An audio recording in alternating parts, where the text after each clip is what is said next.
ओम शांति। आज 14 अगस्त 2026 शुक्रवार के प्यारे बाप दादा के अनमोल मधुर महावाक्य हैं। आज की मुरली के सार में पाप कटेश्वर बाबा ने याद से प्राप्ति बताई कि बच्चे जानते हैं योग बल से पाप कटते जाते हैं। जिनके योग बल से पाप कटते जाते हैं उनको खुशी का पारा चढ़ता जाता है। बच्चे अपनी अवस्था को आपे ही जान सकते हैं। जब अवस्था अच्छी होती है तो सर्विस का शौक भी बहुत अच्छा होता है। जितना याद में रहेंगे उतना शुद्ध होते जाएंगे। औरों को भी शुद्ध अथवा योगी बनाने का उमंग आएगा, क्योंकि बाबा कहे तुम राजयोगी राज ऋषि हो। और गर्व दिलाई अंडरलाइन कराते कहा कि हठ योगी ऋषि तत्व को भगवान मानते हैं, लेकिन राज ऋषि भगवान को बाप मानते हैं, जिनसे वर्षा पाते हैं। फिर स्वयं की चेकिंग करने के लिए कहा कि अभी तुम बच्चे अपनी अवस्था को खुद भी जान सकते हो। आत्मा जितना बाप को याद करेंगी उतना खुशी रहेंगी। तो देखना है हमारे में कोई शरीर का भान तो नहीं है। हम कितना समय बाबा की याद में रहते हैं। जितना याद में रहेंगे उतना खुशी का पारा भी चढ़ेगा और औरों को भी लायक बनाएंगे। और साथ में कहा कि बाबा का फरमान है, बच्चे देखना है मेरे में देह अभिमान तो नहीं है। बाबा कहे अगर देह अभिमान है तो समझो बहुत कच्चे हैं, बाबा से दूर हैं। बाबा फरमान करते हैं बच्चे अब हीरे जैसा बनना है तो देही अभिमानी बनो। फिर विशेष अटेंशन दिलाते कहा कि ऐसे भी मत समझना कि कोई बच्चे कर्मातीत अवस्था को पहुंच गए हैं। नहीं, अभी रेस चल रही है। रेस जब पूरी होगी तब फाइनल रिजल्ट आएंगी। इसलिए किसी की बुराई नहीं करनी है, किसी के पुरुषार्थ में कमेंट नहीं करना है।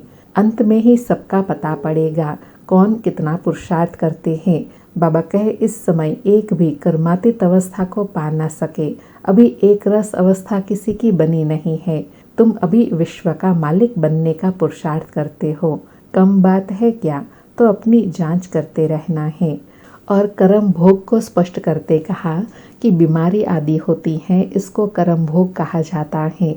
भोगना का और किसी को पता नहीं पड़ता है। अंदर ही पीड़ा होती है जो खुद ही महसूस कर सकते हैं। और कहा कि आज की दुनिया में सभी मनुष्य को अनेक प्रकार की चिंताएं हैं, लेकिन अभी तुम बच्चों को खुशी होती है। हम अपनी राजाई में जाते हैं, वहाँ कोई डर की बात नहीं, टैक्स आदि की बात नहीं। यह सब फिक्राते यहाँ रहती हैं। इसलिए गाया जाता है फिक्र से फारिग गिंदा स्वामी सतगुरु। अर्थात अभी बाबा आकर 21 जन्मों के लिए सब फिक्रातों से फारिग करते हैं, सब चिंताओं से मुक्त कर देते हैं। और नशा दिलाते कहा कि बाबा को याद करने से तुम बहुत अडोल रहेंगे। रामायण की कथा भी अभी संगम पर ही है।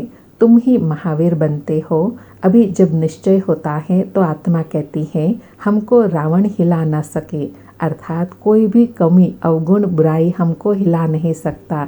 ऐसे निश्चय बुद्धि अचल अडोल अवस्था बनानी है।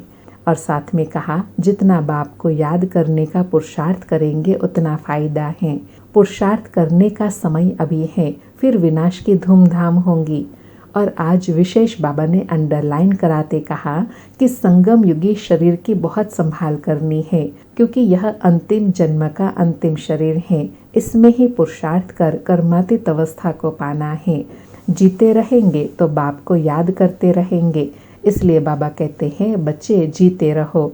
जितना जिएंगे उतना बाप को याद कर ऊंच वर्षा लेंगे। बाबा कहे अभी तुम्हारी बहुत कमाई होती रहती है, तो शरीर को निरोगी तंदुरुस्त रखो, गफलत नहीं करो। और शरीर को तंदुरुस्त रखने की विधि भी बताई। जैसे वरदान देते हुए कहा कि खान पान की संभाल रखेंगे तो कुछ भी नहीं होगा। एक रस चलने से शरीर भी तंदुरुस्त रहेगा। बाबा कहे यह अमूल्य तन है, इसमें पुरुषार्थ कर देवता पद पाना है। तो बलिहारी इस समय की है, इस शरीर की है। और तंदुरुस्त रहने की विधि बताई कि सदा खुश रहना है। जितना बाप को और वर्षे को याद करेंगे उतना नारायणी नशा चढ़ा रहेगा। बाबा की याद से ही तुम ऊंचते ऊंच पद पाते हो। तो देखना है हम कितना खुशी में रहते हैं, कितना फकुर में रहते हैं। फिर सर्विस के लिए कहा कि तुम बाबा के मददगार हो, मदद तो सबको चाहिए ना, अकेला बाबा भी क्या करेगा, कितनों को मंत्र देंगे। बाबा कहे हम तुमको मंत्र देते हैं, तुमको फिर औरों को मंत्र देना है, कलम लगाना है। बाप बच्चों को कहते हैं जितना हो सके मददगार बनो, सबको मन मना भव का मंत्र देते जाओ। बाबा कहे मन मना भव का मंत्र तो गीता में प्रसिद्ध है, सबको कहो बाप को याद करो तो मुक्ति को पाएंगे। सब यह मंत्र पसंद करेंगे। मन मना भव अर्थात मुक्ति, मध्याजी भव अर्थात जीवन मुक्ति, यह मंत्र सबको देते जाओ। और स्पष्ट किया कि अभी तुम पुरुषार्थ ही भविष्य के लिए कर रहे हो, नर से नारायण बनने का। तुम जानते हो अभी हम पुरुषार्थ कर यह पद पाएंगे। तो बाबा कहे यह खुशी जास्ती उनको रहेंगी जो कर्मातीत अवस्था को पाने का पुरुषार्थ करते रहते हैं।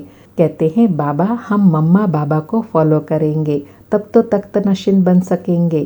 तो बाबा कहे यह भी समझ चाहिए कि धारणा करेंगे तब तो तख्त नशीन बनेंगे।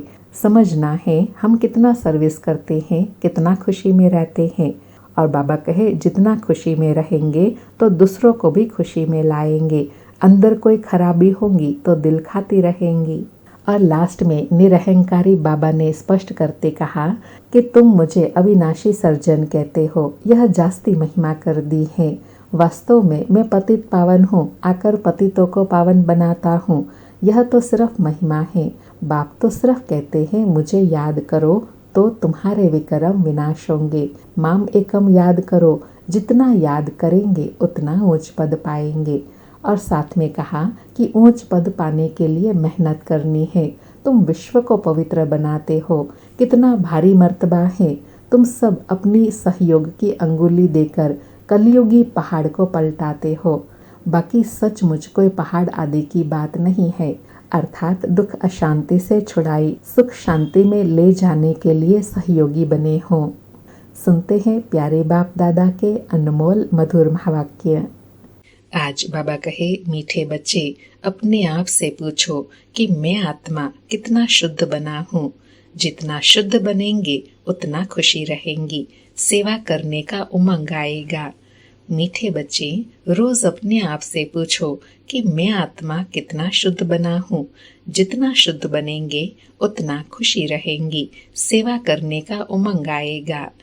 आज मुरली से प्रश्न है, हीरे जैसा श्रेष्ठ बनने का पुरुषार्थ क्या है? उत्तर में बाबा कहे देही अभिमानी बनो, शरीर में जरा भी मोह न रहे, फिक्र से फारिग हो, एक शिव बाबा की याद में रहो। यही श्रेष्ठ पुरुषार्थ हीरे जैसा बना देगा। अगर देह अभिमान है तो समझो अवस्था कच्ची है, बाबा से दूर हो।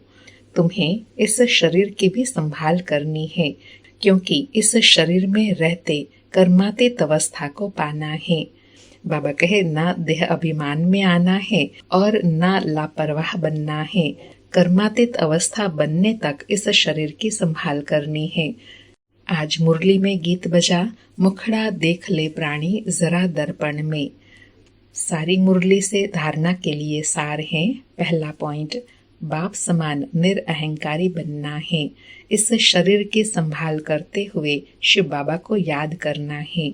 रूहानी सर्विस में बाप का मददगार बनना है। दूसरा पॉइंट, अंदर में कोई भी भूत को रहने नहीं देना है।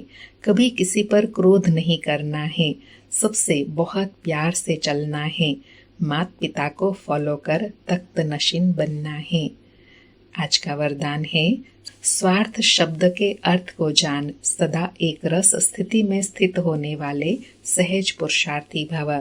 स्वार्थ शब्द के अर्थ को जान, सदा एक रस स्थिति में स्थित होने वाले सहज पुरुषार्थी भव। स्पष्टीकरण है, आजकल एक दो में जो लगाव है वह स्नेह नहीं लेकिन स्वार्थ से है। स्वार्थ के कारण लगाव है और लगाव के कारण न्यारे नहीं बन सकते हैं। इसलिए स्वार्थ शब्द के अर्थ में स्थित हो जाओ, अर्थात पहले स्व के रथ को स्वाहा करो। यह स्वार्थ गया तो न्यारे बन ही जाएंगे। इस एक शब्द के अर्थ को जानने से सदा एक के और एक रस बन जाएंगे। यही सहज पुरुषार्थ है। आज बाबा ने स्वार्थ शब्द को बहुत गुह्य रीति स्पष्ट किया। स्वार्थ अर्थात स्व के अर्थ को जानना और फिर कर्म करना, अर्थात आत्मिक स्थिति में रहकर न्यारे होकर कर्म करना। जब ऐसे स्थिति में रहकर कर्म करेंगे तब एक रस स्थिति व सहज पुरुषार्थ हो जाएगा। आज का स्लोगन है, फरिश्ता रूप में रहने से कोई भी विघ्न अपना प्रभाव नहीं डाल सकता। फरिश्ता रूप में रहने से कोई भी विघ्न अपना प्रभाव नहीं डाल सकता। आज के अव्यक्त इशारे हैं, अपवित्रता के बीज को भी समाप्त कर संपूर्ण स्वच्छ पवित्र बनो। आज की धारणा है, संपूर्ण पवित्रता आप ब्राह्मणों का श्रृंगार है। सदा श्रृंगारी हुई मूर्त अर्थात सदा पवित्र स्वरूप में स्थित रहे। बेहद की स्टेज पर हीरो पार्ट बजाओ। सदा ब्रह्मचारी अर्थात संकल्प में भी किसी प्रकार की अपवित्रता वृत्ति को चंचल नहीं बनाए। वृत्ति की चंचलता भी रजिस्टर को दागी बना देती है, इसलिए वृत्ति से भी सदा ब्रह्मचारी बनो। बाबा ने बड़ी गुह्य धारणा बताई कि सिर्फ संकल्प में ही नहीं लेकिन वृत्ति में भी ब्रह्मचारी बनना है, तब कहेंगे संपूर्ण पवित्र। अच्छा, ओम शांति। शुक्रिया बाबा, शुक्रिया।